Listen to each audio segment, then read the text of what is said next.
செயற்கரிய செய்வர் பெரியர், செயற்கரிய செய்களாதார் சிறியர். இங்க பெரியர் சிறியர் என்பது ஏதோ வயதானவங்க பெரியவங்க ஏதோ சின்னவங்க அப்படி கிடையாது. செயற்க அறிய, யாரும் அவளை எளிதில எண்ணி பார்க்க முடியாத, நினைத்து பார்க்க முடியாத, எட்டிவிட முடியாத அரிய செயல்களை செய்கின்ற அபிநந்தனை மாறி உள்ளவர்கள் பெரியர். இப்ப நான் சொன்னது உங்களுக்கு சரியா விளங்கும்னு நினைக்கிறேன். பெரியர்னா இப்ப வீட்டு பாடம் செய்யாமல் வருவது அன்றாடம் நடக்கும் நிகழ்வு. அது உன்னுடைய சோம்பேறித்தனத்தை காட்டுகின்ற ஒரு கண்ணாடி இல்லையா? கொடுத்த வேலையை செய்து முடிக்காமல் வருவது உன்னுடைய லேசினஸ், கேர்லெஸ் இல்லையா? உன்னுடைய பொறுப்பற்ற தன்மை.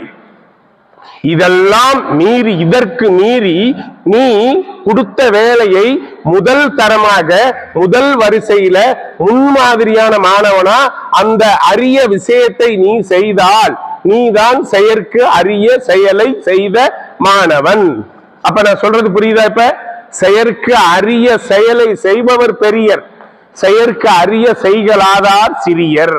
அப்ப நம்முடைய கடமையை, நம்மளுடைய தொழிலை, நம்ம செய்ய வேண்டிய படிப்பை சரிவர செம்மையாக நாம் செய்யவில்லை என்றால் நாம யாரு? Chilli person. அதான் சிறியருங்கிறது யாரு? Chilli person, chilli.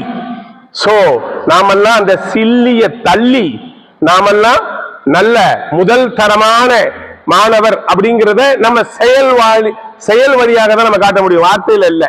அதனாலதான் இந்த குறளை இந்த இடத்துல நான் தேர்வு செய்து உங்களோட பகிர்ந்து கொண்டேன். நன்றி, வணக்கம்.